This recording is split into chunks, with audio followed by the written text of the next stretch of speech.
बिस्मिल्लाहिर्रहमानिर्रहीम। अस्सलाम वालेकुम। इफ़राह आपको वेलकम करती है एक नई वीडियो में। आज मैं आपको बनाना सिखा रही हूँ डबल कोटिंग के साथ विदाउट पैकेट वाले मछली मसाला के फ्राइड फ़िश। उसके लिए सबसे हमने पहले फ़िश को इस तरह से छोटे पीसेस में कटवा के नमक और सिरका लगा के अच्छी तरह से धो के ड्राई कर लिया है। और अब हम चलेंगे इसकी फ़र्स्ट मैरिनेशन की तरफ। उसके लिए लहसुन, अदरक, हरी मिर्चों को हम ब्लेंडर में शामिल कर देंगे और साथ ही हम इसमें शामिल कर देंगे सफ़ेद सिरका और इसे ब्लेंड कर लेंगे। आपको इंग्रेडिएंट्स की डिटेल और क्वांटिटीज़ नीचे डिस्क्रिप्शन बॉक्स में मिल जाएंगी, आप वहाँ से चेक कर सकते हैं। जब बहुत अच्छी तरह से ये फ़ाइन पेस्ट तैयार हो जाएगी तो हम इसे फ़िश में शामिल कर देंगे। साथ ही शामिल करेंगे चावल का आटा और बेसन, और इसमें शामिल करेंगे हम साथ ही स्पाइसेस, जिसमें है नमक, काली मिर्च, सफ़ेद मिर्च, लाल मिर्च का पाउडर, धनिया पाउडर, ज़ीरा, गरम मसाला पाउडर और कसूरी मेथी। ये तमाम स्पाइसेस हम इसमें शामिल करके इसे अच्छी तरह से मिक्स करेंगे ताकि फ्लेवर्स अच्छी तरह से इन्फ्यूज़ हो जाएं, यकजान हो जाएं, और इसे मैरिनेट करने के लिए छोड़ देंगे 3 से 4 घंटे के लिए। फिर चलेंगे हम इसकी सेकंड कोटिंग की तरफ, जो कि इसे बहुत ही ज़्यादा मज़ेदार, क्रिस्पी और करारा बना देगा और बिल्कुल आपको एक मुनफरिद और नया जायका मिलेगा। उसके लिए हमने एक बाउल में शामिल कर दिया है ब्रोस्ट मसाला, जो कि ईज़िली बाज़ार में किसी भी कंपनी का मिल जाता है। उसे हमने इस बाउल में शामिल कर दिया है। उसके साथ हम इसकी सेकंड कोटिंग तैयार करेंगे, सेकंड मैरिनेशन। और उसके लिए हमने सबसे पहले उसमें अंडा फेंटना है। अंडा फेंट के हमने उसमें शामिल करना है। अंडे को आपने बहुत अच्छी तरह से फेंटना है ताकि उसमें अच्छी सी झाग बन जाए। जब उसमें झाग बन जाएगी तो हम उस अंडे को शामिल कर देंगे इस ब्रोस्ट मसाले में। ब्रोस्ट मसाले में शामिल करके आप इसे बहुत अच्छी तरह से मिक्स करेंगे।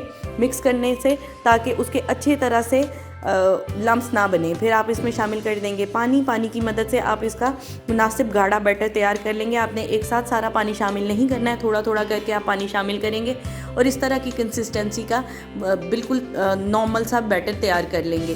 तैयार करने के बाद हमने ये जो मसाला लगा के फ़िश ऑलरेडी रखी हुई है उसे हम लेंगे और इस ब्रोस्ट मसाले में कोट करते जाएंगे और उसे फ्राई कर लेंगे। अगर आप चाहें तो इस ब्रोस्ट मसाले में कोट करके आप फ़िश को फ्रीज़ भी कर सकते हैं और आपका जब दिल चाहे आप निकालें और उसे इस्तेमाल कर लें। हमने फ्राई करने के लिए मछली को इस ब्रोस्ट मसाले में पहले कोट करना है। आप बहुत अच्छी तरीके से चारों तरफ से उसे कोट करेंगे ताकि अच्छी तरह से ब्रोस्ट मसाला उस पर अप्लाई हो जाए और वो बहुत ही ज़्यादा क्रिस्पी और क्रंची बन जाए। मैं बहुत जल्द आपको फ़िश मसाले के साथ भी एक फ़िश बनाना सिखाऊंगी, क्योंकि मेरी एक सब्सक्राइबर ने रिक्वेस्ट की थी।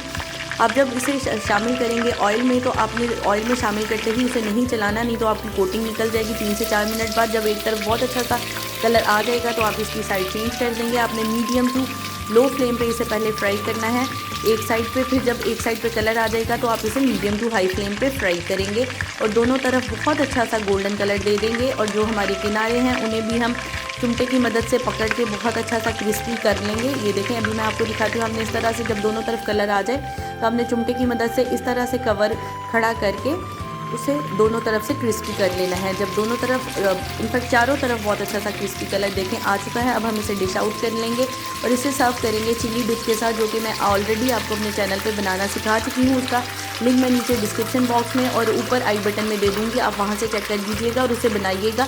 वो इसके साथ बहुत ही ज़्यादा मज़ा देती है। और इसके अलावा चिली गार्लिक मायो भी आप इसके साथ बना के सर्व कर सकते हैं, वो भी बहुत ही ज़्यादा आपको टेस्ट देगी। अब मैं आपको दिखाती हूँ कि हमारी फ़िश कितनी ज़्यादा क्रिस्पी और क्रंची बनी है। ये देखिए, आप इसकी आवाज़ सुन सकते हैं कितनी ज़्यादा क्रिस्पी और क्रंची है। आप इसे बना के अपने घर वालों को और मेहमानों को सर्व करें और इंजॉय कीजिए। और till then next video, take care, अल्लाह हाफ़िज़।